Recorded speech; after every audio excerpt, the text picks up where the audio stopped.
Okay, so tignan nga natin itong file video na ito kung saan December 18 1 PM pumasok ang sasakyan nila sa Ion Hotel.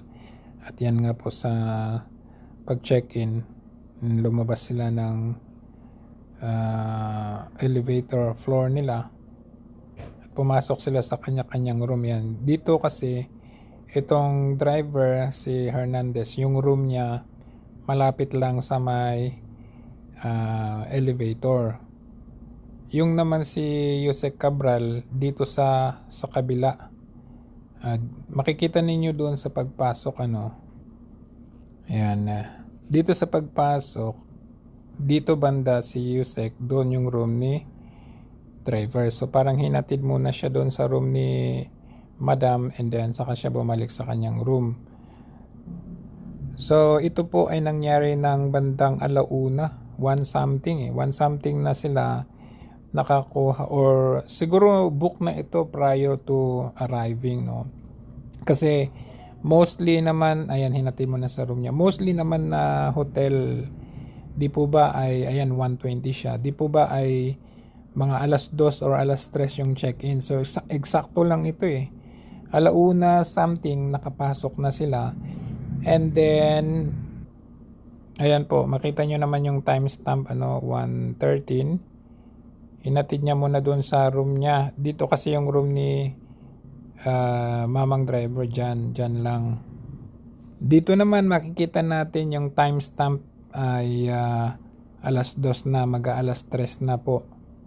And mag-aalas 3 si Yusek, manggagaling siya dito, pupunta siya dito sa room ni Hernandez. Ayan, kinatok niya siya dyan Kinatok niya, instead na sabihin tara, pumasok pa siya dyan for about, tingnan natin kung how many minutes. Pumasok pa siya dyan.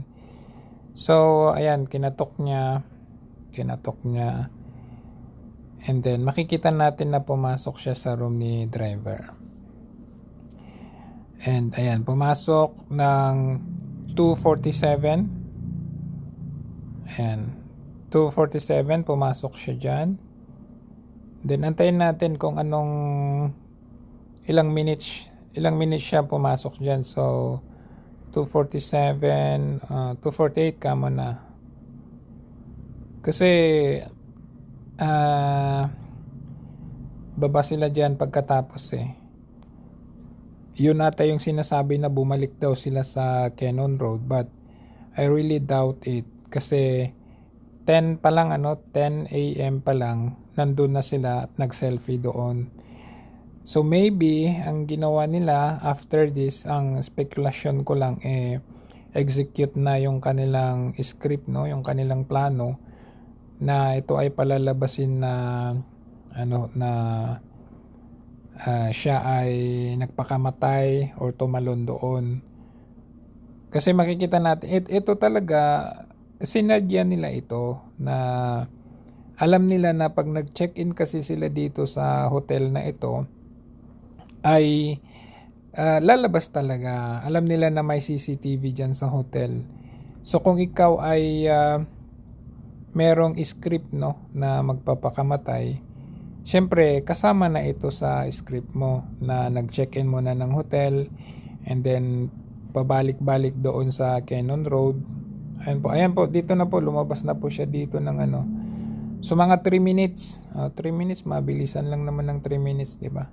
So lumabas na una si driver. Ayan, kasi ang question ko diyan is ito kasi question kasi diyan is kung pumasok kung tatawagin man ni Yusek si Hernandez, si driver, katukin niya lang, paglabas ng driver, alis na sila. Pero pumasok siya diyan, kinatok niya, pumasok pa siya, about 3 minutes saka lumabas. So mabilisan lang ang 3 minutes na pag-uusap, kung baka may pinag-usapan sila sa loob, parang ganun. So mabalik tayo doon sa issue kung saan alam talaga nila na may CCTV dito at later on pag magkaroon ng investigasyon ay uungkatin yung time frame ng entry at saka exit dito sa hotel na ito. Syempre, binanggit ni mamang driver na nag-check-in muna sila. So, sa investigation, i-identify niya kung ano yung hotel na yun. So, of course, in-identify nila para naman makita at may lagay sa investigasyon na oo nga, nag-check-in sila, may entry sila at exit dito sa hotel na to. And ayun na nga po. Kasi wala namang pinakita dito sa wala daw pinakita na exit. I mean, yung pagbalik ng mamang driver dito sa hotel, kasi ayon sa account ng driver, sabi niya ay bumalik pa daw siya dito ng mga bandang alas 7 or alas 6 or alas 7 ba yun? Alas 5 pala. Tapos wala daw si Yusek dito. So bumalik ulit siya sa Cannon Road at nag-report na sa police. So ayan po, dito palabas na po si mga 3 minutes and palabas na po siya dyan. Dito nga makikita nyo taliwas sa sinasabi ni Remulla na pumasok daw si Yusek Cabral doon na mag-isa, lumabas na mag-isa. Time in and time out yun ng hotel, nakuha na rin namin yung CCTV. Pumasok siya doon mag-isa, lumabas siya mag-isa. Sir, wala akong sinasabi So, kahit na meron silang script, nagkakamali pa rin sila sa kanilang mga sinasabi. Siyempre, sa dami ng mga taong involved dito or kailangan mong i-involve dito, hindi nila masyadong memorize yung script. Kagaya nung sabi ni Remulla, na i-turn over na sa family yung mga gamit o cellphone, pero sabi nung asawa, wala raw sa kanila. So, hindi sila nagkakatugma. But, basically, hindi naman sila, dalawa nga sila, hindi pumasok na mag-isa si Yusek Cabral dito. Basically, talagang ipapakita nila kung ano yung suot, yung kulay ng damit, yung jeans niya, yung crocs niya, yung slippers niya. Basically, ipapakita talaga yan kasi nga kasama sa script yan. Kung makikita ninyong na-retrieve na bangkay kuno, ayan, kung makikita ninyo yung pinakita sa atin, ayun, nandyan yung tsinelas na suot. Ayan, totoo po, nandyan po. And then, yung binalot nila na hindi natin mawari kung ano yung binalot nila sa katawan na ito, kung kaninong katawan ito. Hindi naman siya yung legit na body bag para talaga sa mga, alam nyo na.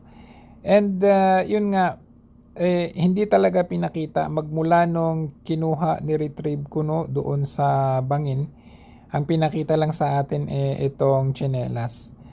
So syempre sasabihin nila nag-corroborate ito doon sa nakita sa hotel kung saan nakatsinelas siya ng ganito, crocs kung tawagin, at yung damit nga, kulay ng damit na pinakita doon sa dashcam footage, at saka yung selfie.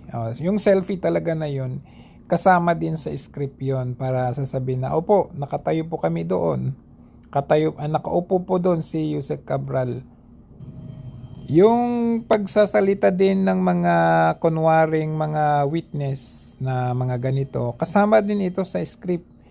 Not in a way na direkta na kasama sa script, pero syempre talagang ang kasama sa script ay dapat tatambay itong si Hernandez, si mamang driver, sa mga store na malapit dyan para merong sasabihin ang mga ganitong mga witness na oo, nakita namin dyan, nandyan. Hindi sila direkta nakasama sa script, pero syempre i-interviewin talaga ang mga kagaya nito. So, itong si Magalong ay kasama na rin ito sa script kasi they think that this Magalong pag magsalita ay meron siyang credibility, But wala na itong credibility itong si Magalong na ito kasi nakita at halatado naman na natin kung saan na siya pumapanig, hindi na sa katotohanan. As you can see dito sa interview na to, sinasabi niya na 100%, there's no doubt na si Yusek Cabral daw yun. Pero tinanong siya ng interviewer na kung nakita ba niya mismo, sabi hindi. Pero 100% daw kasi ah, base sa evidence. Pero tinanong siya, ano bang mga evidence? Sabi daw yung mga pinag-connect-connect na kagaya ng sabi ko nga, ayan, sa hotel, yan doon sa selfie, yung mga interview, at saka yung sinita ng pulis, kailangan talaga mangyari yan. Kasi kasama nga sa script nila na kailangan talagang palabasin na siya ay tumalon. Kasi mismo galing sa bibig ni Magalong na tumalon dyan sa bangin na yan. Ngayon, isa pa sa very vital na sinabi ni Magalong is meron daw nakita na kutsilyo at drugs, gamot pala, doon sa room nila. Ang term pa niya room nila magkahiwalay sila ng room. So kaninong room? But the mere fact or just by mere saying na merong kutsilyo at saka gamot, that would play na sasabihin na Cabral was considering to use knife or siguro gamot, mag-overdose ng gamot just to kill herself, parang ganun. So parang lalabas na yun, meron siyang contemplation of having a suicide. Yun yung yan talagang lahat ng mga to siya talaga premeditated na ito ang ipapalabas natin. Talagang nagsama-sama na ang iba't ibang ahensya dito, including Mayor Benji Magalong in the police, and talagang they call it conspiracy theories, mga conspiracy, but this is not a joke po. At saka hindi po ito malayong mangyari kasi maalala ninyo, etong si Mary Ann Maslog, ayan po, gumamit siya na nagpakamatay, pinalabas na siya po ay patay.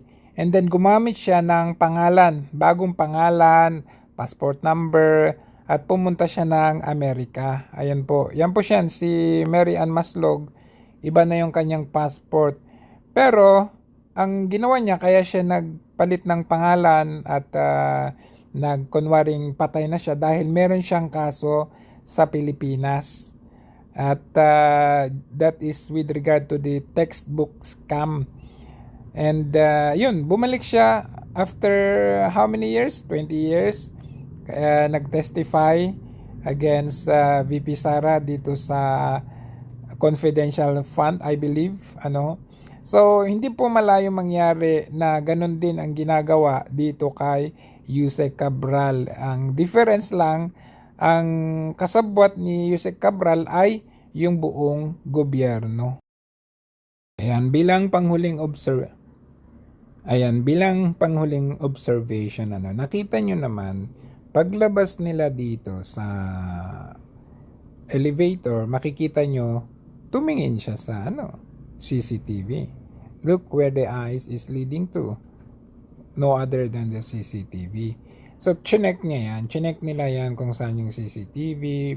Even prior to, that only shows na talagang lahat ng mga ito ay nakaset up na para doon sa later na kwento nila.